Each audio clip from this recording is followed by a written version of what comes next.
El universo inexplicable. Misterios sin resolver. Misterios de la historia de la ciencia. De todas las cosas increíbles sobre el universo, creo que hay dos que destacan por encima del resto. Una de ellas es que sabemos mucho acerca del universo. Pero la otra es que aún hay muchísimo más por descubrir. Y en lo que me gustaría centrarme en este episodio es en los misterios del universo en un tiempo pasado que ahora ya tienen explicación. La cultura humana ha albergado durante mucho tiempo misterios científicos. De hecho, en la era precientífica, es decir, antes de Galileo, hace 400 años, se pensaba que muchos de los misterios de la naturaleza eran obra divina. Tomemos, por ejemplo, la epilepsia. Una persona se está revolviendo en el suelo, tu mejor amigo, echando espuma por la boca. Si te guías por la teología cristiana, lo primero que pensarás es que esta persona está poseída por el demonio. Esa es una explicación natural de lo que está pasando a falta de cualquier conocimiento sobre los procesos neurosinápticos. Si tomamos otro ejemplo, pongamos que una mañana decides ir al bosque, es una mañana húmeda y fría, y te encuentras un círculo de setas. Nadie sabe cómo han llegado hasta ahí. Pasaste por ahí el día anterior y no había ni rastro de setas.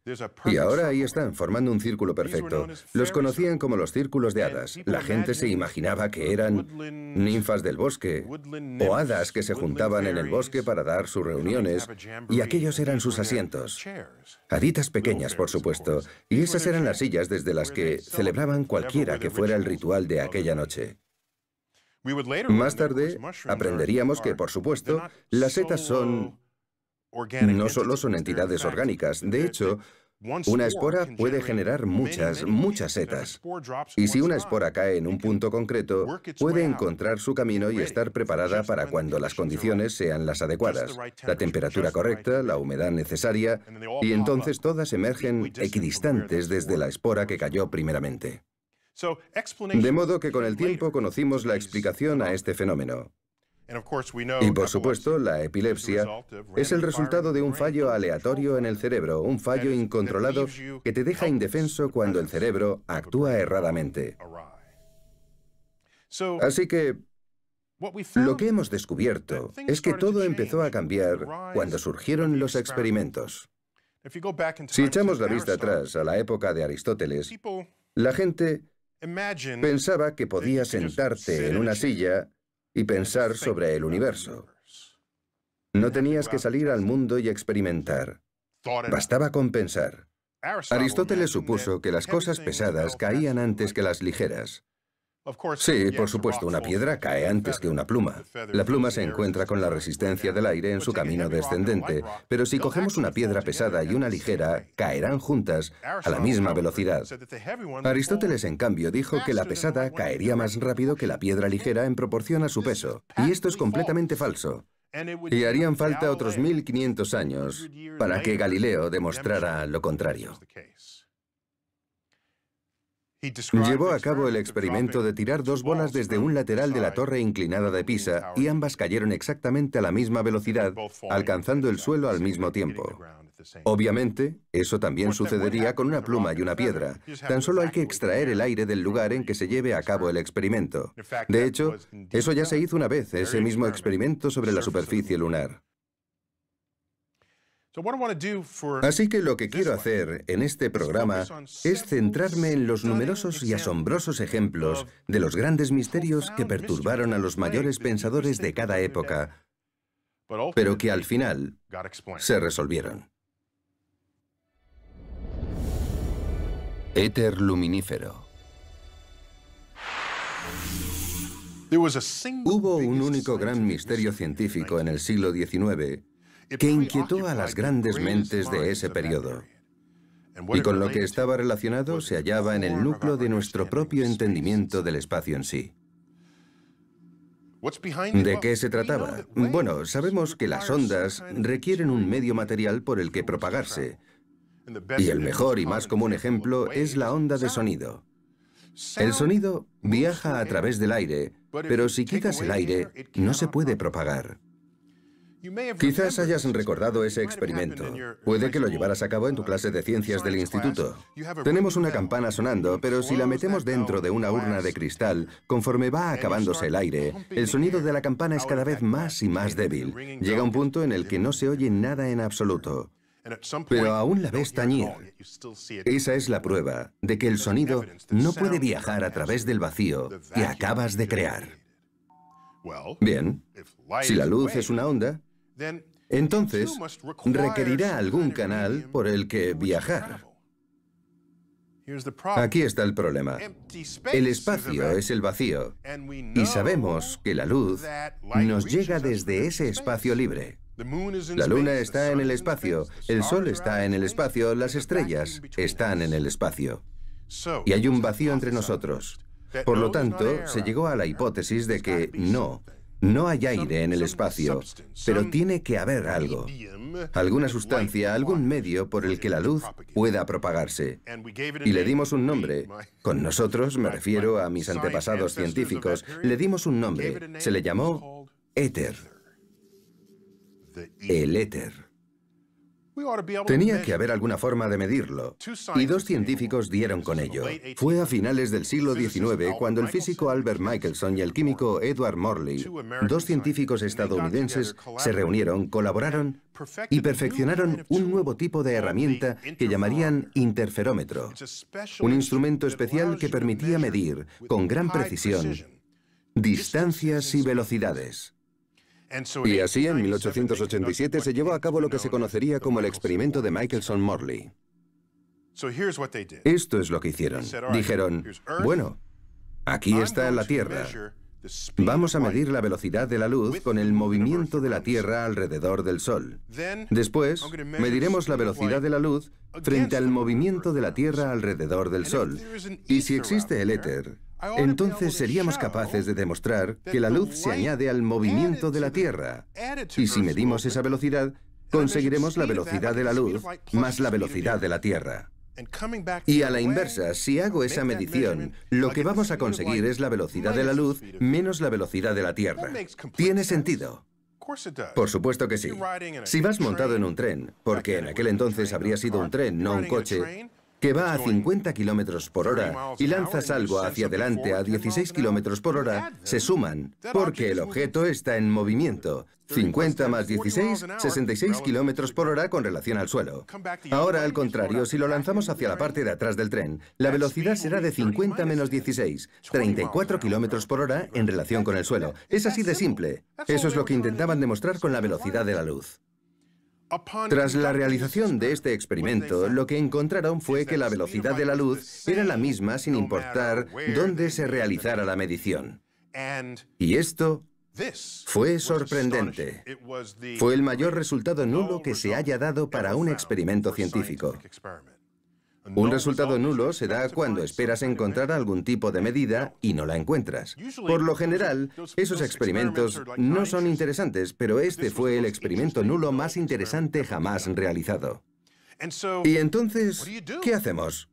Todo el mundo sabía que tenía que haber un éter. Y entonces hubo dos chicos que dijeron, de acuerdo, podemos resolverlo. Uno de ellos era Lorentz y el otro Fitzgerald. Así que se reunieron y dijeron, ya sabemos lo que está pasando porque tiene que haber éter. Las herramientas de medición se han contraído en la dirección del movimiento. Se han contraído físicamente para hacernos creer que es la misma velocidad de la luz. Debe de ser eso. Vamos a analizarlo. Tan empeñados estaban en la existencia del éter, el éter, ese concepto tradicional de que una onda requiere un medio, que ni siquiera consideraron la posibilidad de que no existiera el éter. Prefirieron afirmar que algo extraño le pasaba a sus aparatos de medición. Intentaban rescatar la hipótesis del éter estacionario. Ahora, ya sabemos que los materiales físicos no pueden contraerse físicamente por sí solos. Ese no es su comportamiento natural, no es su naturaleza. Lo que aprenderíamos más tarde, no unos pocos años más tarde, es que, de hecho, la luz no necesita un medio por el que propagarse. Es una onda que se autopropaga. Una combinación de una onda eléctrica y una onda magnética.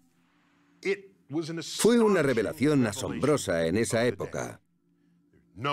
Adiós al éter. ¿Y qué es entonces lo que nos permite reconocer que la velocidad de la luz es constante? Albert Einstein al rescate. 1905. La teoría de la relatividad especial. Llegó a unas conclusiones sobre esas ecuaciones que reducían los objetos físicos, las que hacían las mediciones para hacerte creer que era la misma velocidad de la luz. Lo que Einstein demostró es que no. Lo cierto es que no los reducen. Lo que ocurre es que la velocidad de la luz es constante. Lo cierto es que es constante. Y lo que ocurre es que la teoría de la relatividad especial cambia la forma en que hacemos estas mediciones mientras las hacemos. Y entonces es cuando descubrimos que el éter no es necesario. La velocidad de la luz es constante y tenemos un conductor a un proscenio en la historia de la ciencia en la que el éter era el clavo al que agarrarse. El último bastión de la física clásica antes de que el siglo XX abriera sus puertas. Porque en el siglo XX lo que aprendimos es que, independientemente de tu sentido común acerca de cómo debía ser el mundo, la ciencia del siglo XX y la posterior nos llevan a un momento en el que, de hecho, para entender el universo, al menos momentáneamente, tienes que abandonar tus sentidos. El descubrimiento de Neptuno. A continuación, hablaremos del descubrimiento del planeta Neptuno. Pero antes, volvamos a 1781, cuando Sir William Herschel descubrió Urano. Era el único que contaba con esos grandes telescopios en aquella época. Y, de hecho, descubrió Urano por accidente. Creía que había descubierto un cometa, que si no iba a haberse movido entre las estrellas del fondo sino un cometa. Para él era inconcebible haber descubierto un planeta porque nunca nadie antes lo había hecho. Mercurio, Venus, Marte, Júpiter y Saturno están visibles en el cielo para cualquiera que sepa buscar. Ni siquiera se requiere un telescopio. Durante mucho tiempo se negó a creerlo y pensó que solo había divisado un cometa. Incluso dijo, vaya cometa más raro, ni siquiera va dejando una estela como todo cometa debería hacer. Lo cierto es que el hombre había descubierto Urano. La pregunta es, por tanto, ¿se aplica la ley de la gravedad de Newton a tanta distancia en el sistema solar? La ley de la gravedad de Newton se había probado entre la Tierra y la Luna y los planetas interiores y el Sol. Y funcionaba. Era buena, era poderosa, era predictiva. De modo que aquí estamos ahora, en los confines exteriores del sistema solar. Habrá que probarla. Esta es la era de probar nuestras ideas. Esperamos 70 años. Y durante más de esos 70 años vamos a recibir datos sobre el lugar en el que está orbitando Urano. ¿De acuerdo? ¿Cuánto tiempo tarda Urano en completar una órbita? 84 años. De modo que 70 años es la mayor parte de 84. Vamos por buen camino. Hay mucha información para comparar. Si decimos dónde debería estar Urano según la ley de Newton, ¿dónde calculo que debería encontrarse en el sistema solar? ¿Hay alguna diferencia o no? Si hemos acertado, vamos bien. La teoría de Newton también es válida aquí. Perfecto. Pero descubrieron que no coincidían. ¿Desechamos entonces la ley de Newton? Porque era muy válida. A nosotros nos ha valido. Nadie quería dejarla, pero entonces, ¿cuáles eran las opciones? Quizás haya otra fuente de gravedad que no hayas conciliado en tus esfuerzos.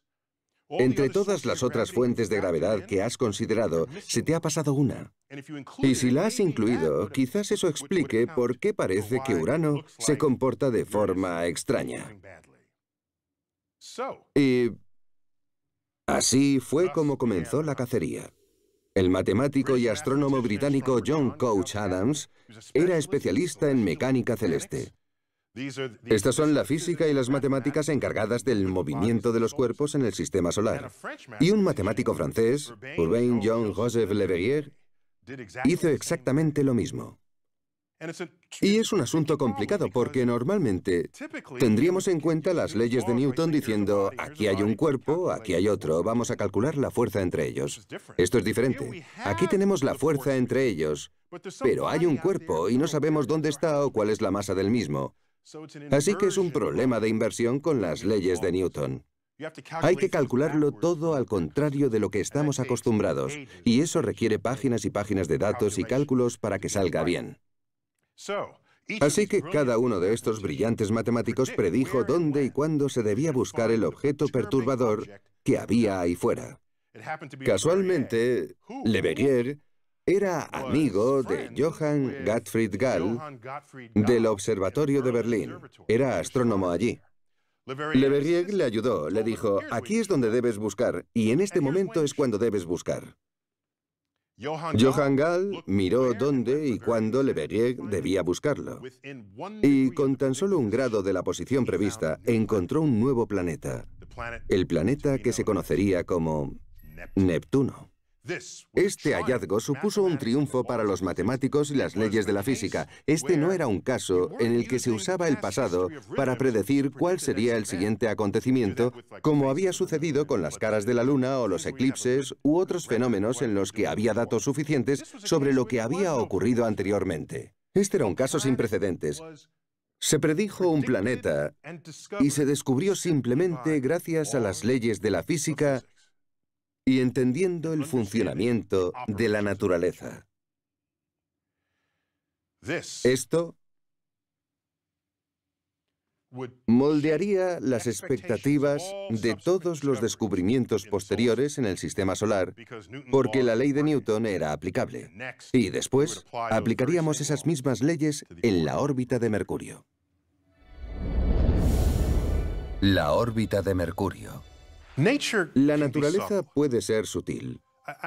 Aún no sé si eso es bueno o malo, pero es cierto. Voy a dar algunos ejemplos.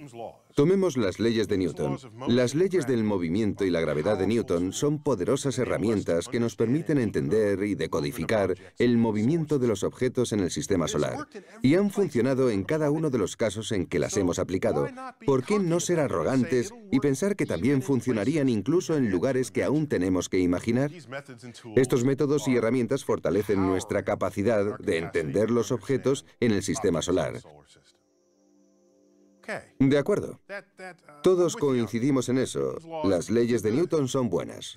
Son positivas. Pero veamos qué sucedió. A través de los siglos, una programación cuidadosa del movimiento de Mercurio alrededor del Sol, que es el planeta más interior, orbita en una elipse. Resulta que se da una precesión de la elipse alrededor del Sol. Conocemos este dato. Eso no es noticia, ¿verdad? Mientras que Mercurio orbita, todo el movimiento de precesión de la elipse es muy ligero. Bien. Vamos bien. Resulta que cuando se calcula la rapidez de dicha precesión y luego se observa lo rápido que se da, esos dos números no coinciden.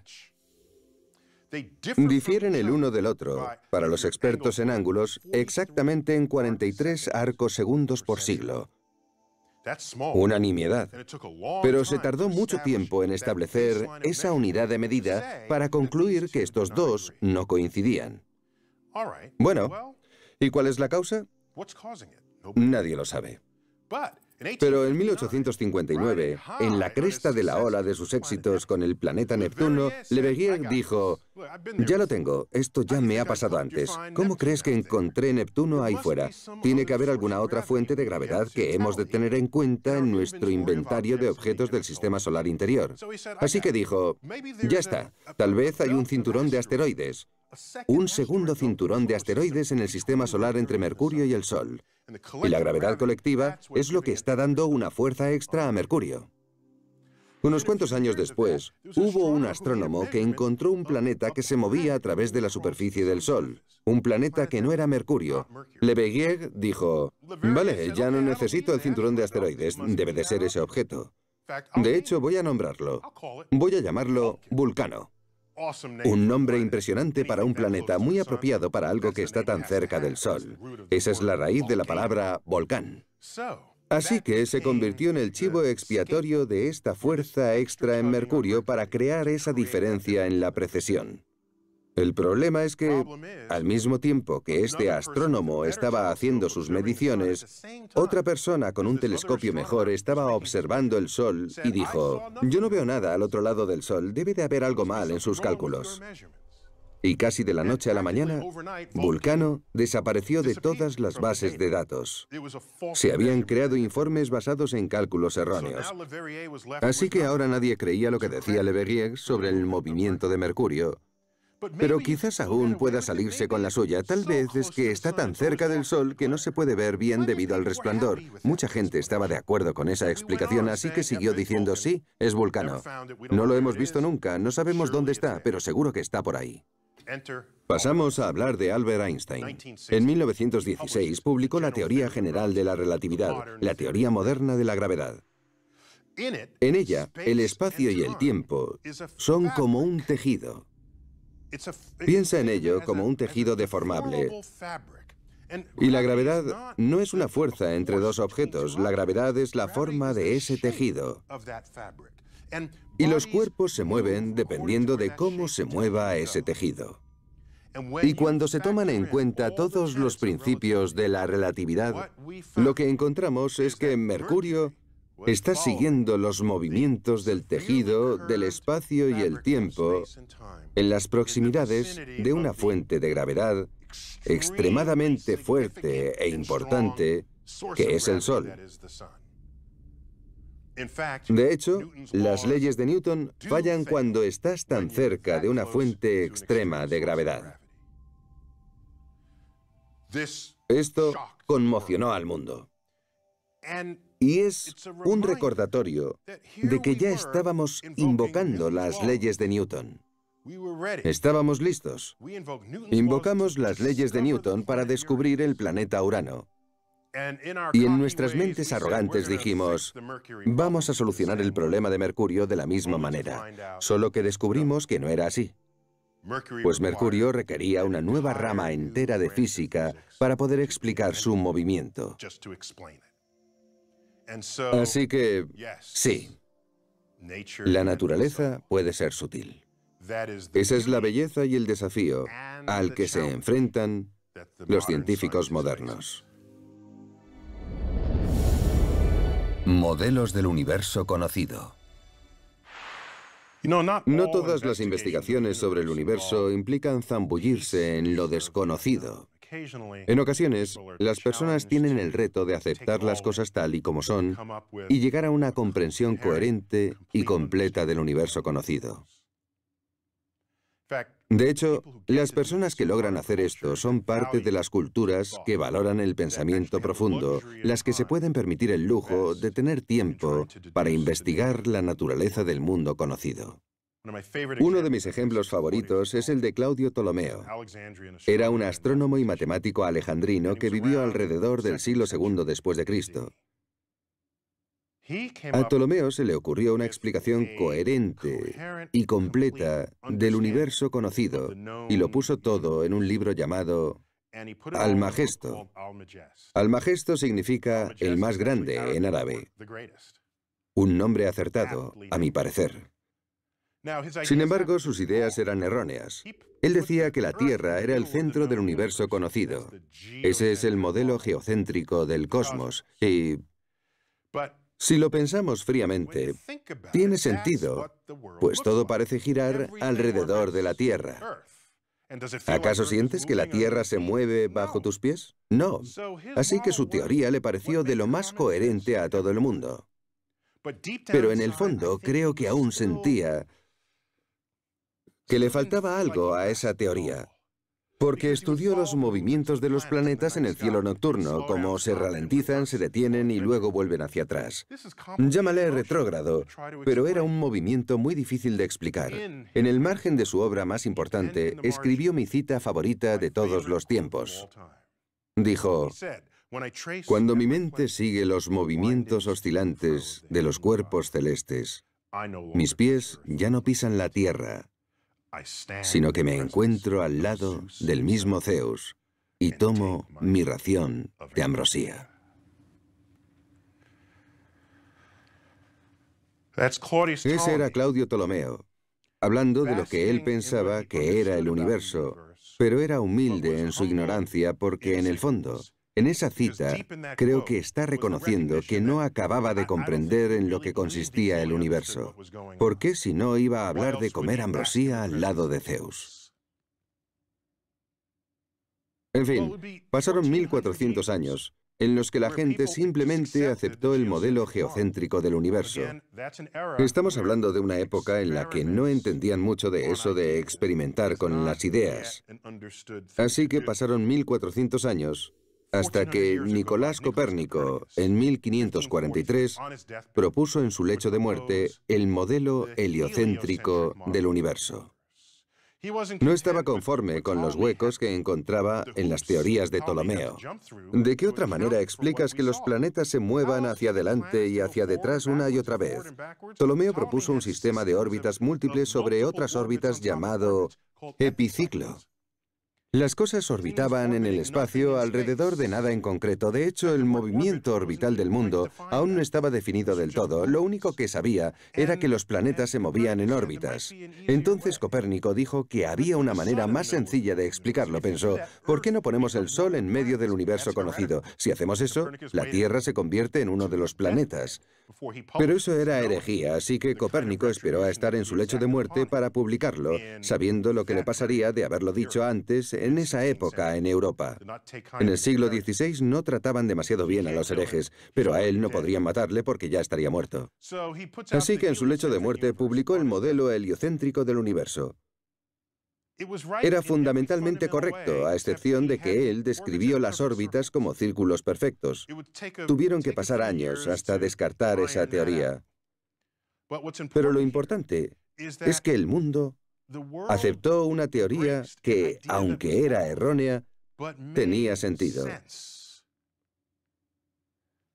Equivocada, pero tenía sentido. Eso significa algo, y es que no todo lo que tiene sentido en la vida es lo correcto.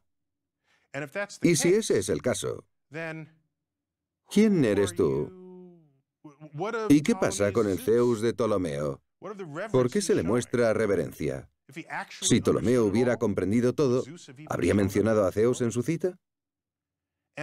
Y si aceptamos que Dios es la respuesta a todo lo que no entendemos, porque la mano de Dios es más grande de lo que la mente humana podrá jamás comprender, entonces, ¿qué es Dios? Implicaciones teológicas. A lo largo de la historia, la tendencia ha sido siempre la de atribuir a Dios todo aquello que ignoramos del universo. Atribuirle todos los fenómenos desconocidos. Si tú prefieres aceptar la ignorancia, entonces estás haciendo lo mismo que hizo Isaac Newton en su obra más famosa, Principia, Principia Mathematica.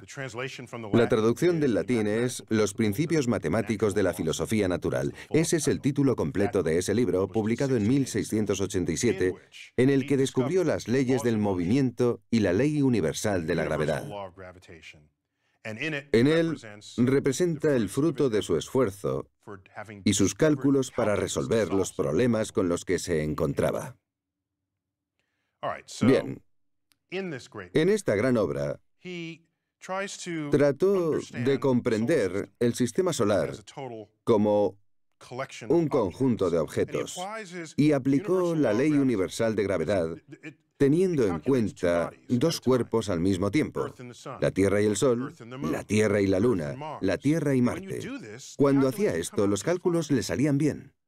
Pero por supuesto, el sistema solar es la suma de todas las fuerzas gravitatorias que se crean en todos los planetas. Cuando intentó aplicar los mismos cálculos que aplicaba a dos cuerpos aislados, fracasó. ¿Qué demostraban esos cálculos?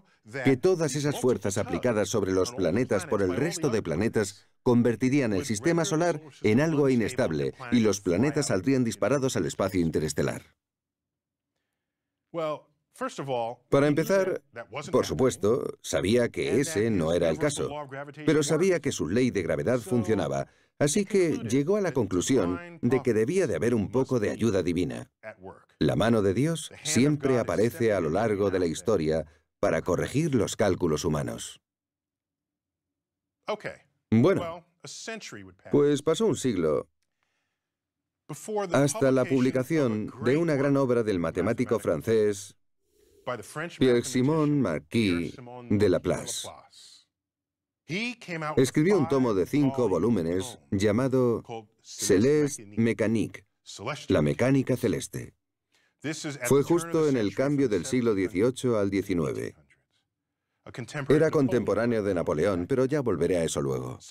De modo que, en esta obra, desarrolló una nueva rama de las matemáticas mediante la cual tomaba una gran fuente de gravedad y otras cuantas pequeñas fuentes de gravedad. La llamó la teoría de la perturbación.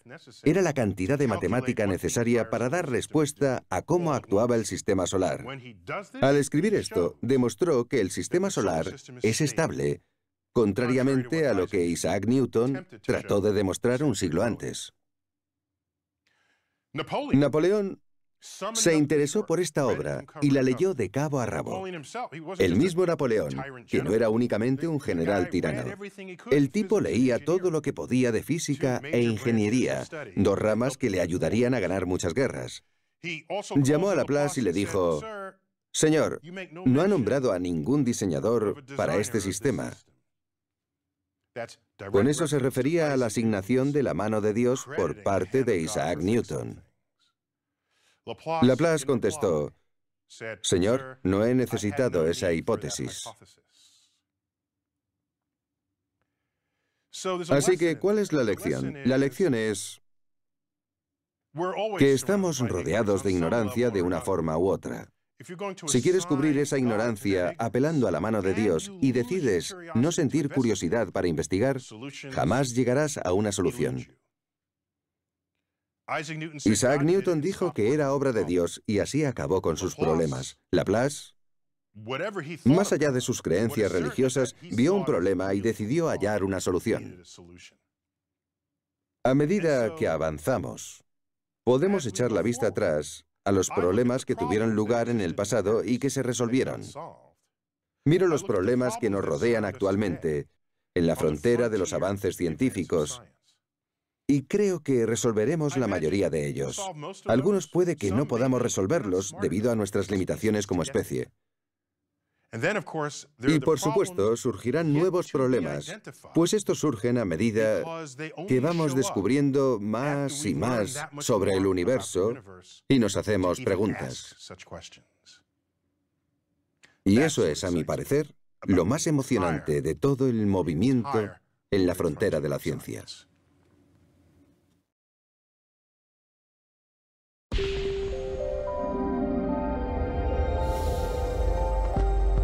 El universo inexplicable.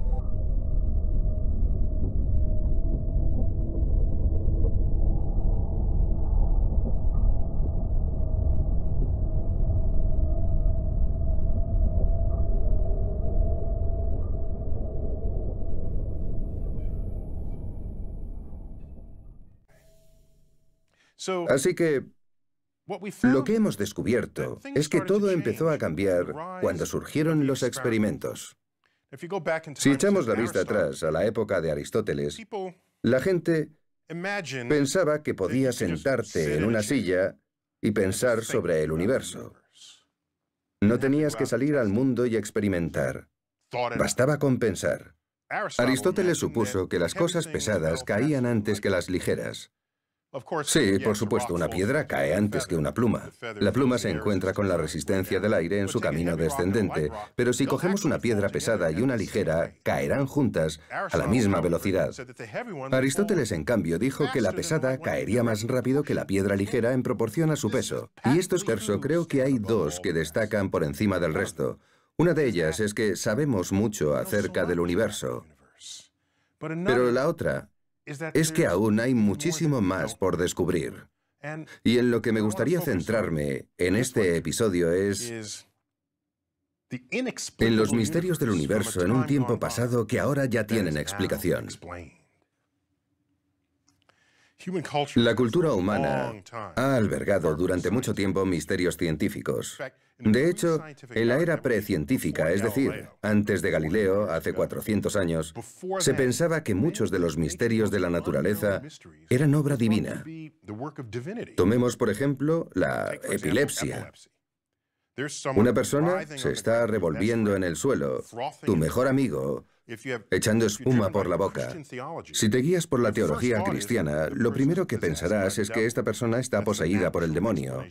Esa es una explicación natural de lo que está pasando a falta de cualquier conocimiento sobre los procesos neurosinápticos. Si tomamos otro ejemplo, pongamos que una mañana decides ir al bosque, es una mañana húmeda y fría, y te encuentras un círculo de setas. Nadie sabe cómo han llegado hasta ahí. Pasaste por ahí el día anterior y no había ni rastro de setas. Y ahora ahí están, formando un círculo perfecto. Los conocían como los círculos de hadas. La gente se imaginaba que eran ninfas del bosque o hadas que se juntaban en el bosque para dar sus reuniones, y aquellos eran sus asientos. Haditas pequeñas, por supuesto.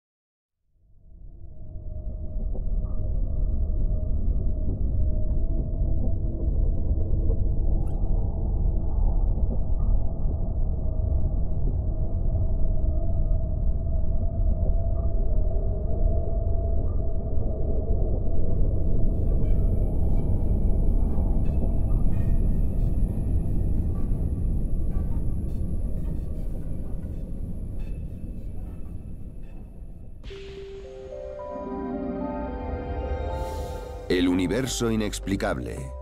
Misterios sin resolver. Misterios de la historia de la ciencia.